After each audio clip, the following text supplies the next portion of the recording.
Morning good afternoon करते थे बच्चे। अब जब से आपका आशीर्वाद मिला है श्री जी की कृपा से सब राधा वल्लभ शेरवंश नर्सरी के बच्चे भी राधा वल्लभ शेरवंश बोलते हैं। हमारे जी हाथरस स्कूल के बच्चे हैं, मानिक स्कूल।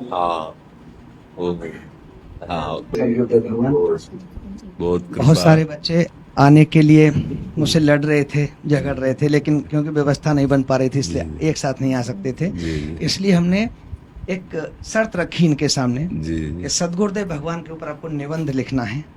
सब बच्चों ने निबंध लिखा सदगुरुदेव भगवान, और जो बच्चे सही लिख पाए उनको आपका आशीर्वाद दिलाने के लिए लाया हूं। नहीं, जो सही नहीं लिख पाए हैं उनको भी हमारा आशीर्वाद रहेगा।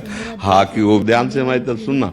जिस आसन पे बैठे हैं, जिस पे शयन किए थे, जिस सैया पर सोए थे, पृथ्वी को प्रणाम करने के बाद उसी सैया में 5 मिनट केवल बैठ जाइए और 5 मिनट बैठकर 5 संतों का नाम ले लीजिए। आपको कोई याद है 5 संतों के नाम? वो 5 संतों के नाम, ये जीवन आपका देखना कैसा उन्नतिशील होगा।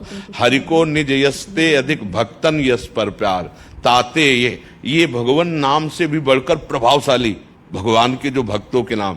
इसके बाद नीचे उतरिए और पहले जो अपने माता पिता, अगर वो शयन कर रहे हैं तो कोई बात नहीं है, अगर वो शयन नहीं कर रहे हैं तो पहले जाकर माथा रखकर उनको प्रणाम कीजिए उनके चरण। अगर हमारी बात मानोगे तो देख लेना तुम्हारा जीवन कैसा बनेगा।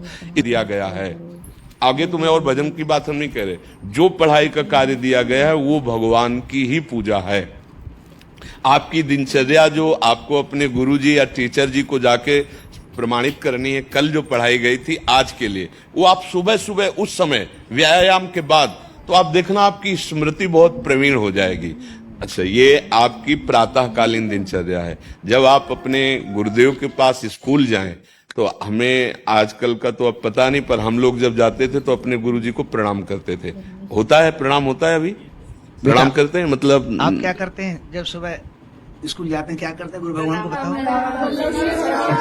अच्छा, यह सब तो ये ऐसा पहले गुड मॉर्निंग गुड आफ्टरनून करते थे बच्चे। अब जब से आपका आशीर्वाद मिला है श्री जी की कृपा से सब राधा वल्लभ शेरवंश नर्सरी के बच्चे भी राधा वल्लभ शेरवंश बोलते हैं गुरुदेव भगवान। हाँ, तो जो स्कूल में आपको पढ़ाई पढ़ा रहे हैं वो तो बात है। अब आपको जो हम खास बात बताना चाहते हैं वो कि देखो, अभी छोटे छोटे बच्चे हो, बच्चों में कुछ बच्चे ऐसे गंदे बच्चे होते हैं जिनके गंदी बातें दिमाग में आ जाती हैं और गंदी बातें वो करने लगते हैं आचरण में। आप लोग इतना तो जानते ही होंगे कि गंदी बातें किसे कहते हैं। आप लोगों के पास अगर मोबाइल है तो कभी गंदी बात देखना नहीं। कोई भी बच्चा अगर गंदी बात दिखाए तो अपने टीचर से या अपने माता पिता से जाके शिकायत करनी चाहिए। वो बहुत हानिकारक होती है।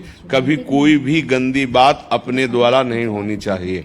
अभी आप नवीन जीवन धारण किए हुए हैं, आप भगवान की प्राप्ति, देश की भक्ति और बहुत अच्छे अच्छे पदों में जा सकते हैं। देखो, जब हम लोग स्कूल में पढ़ते थे तो कोई ये थोड़ी जानता था कि ये बच्चा अभी महात्मा बनेगा।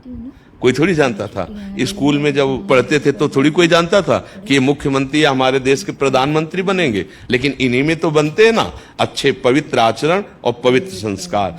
ब्रह्मचर्य के लिए गंदे बच्चों का संग त्याग करना, गंदी कोई ऐसी हरकत सिखावे या बात सिखावे तो उसको सुन करके छुपा नहीं लेना, तुरंत अपने टीचर से बताना या अपने माता पिता से बताना, और ऐसे बच्चे का कभी संग नहीं करना।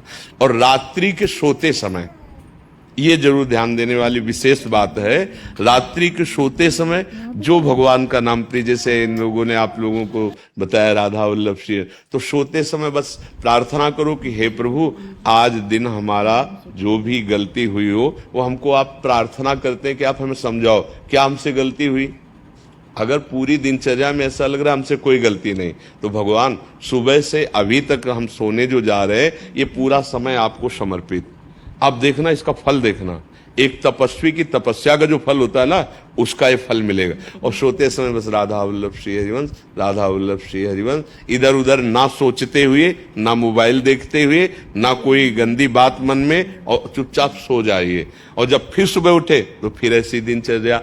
और पढ़ाई, इस समय तुम्हारा भजन है, इस समय भजन तुम्हारा पढ़ाई है। क्योंकि आज हम गीता पढ़ पा रहे हैं, भागवत पढ़ पा रहे हैं, तभी पढ़ पा रहे हैं जब हमारे गुरुजी ने हमको काका गागा सिखाया था।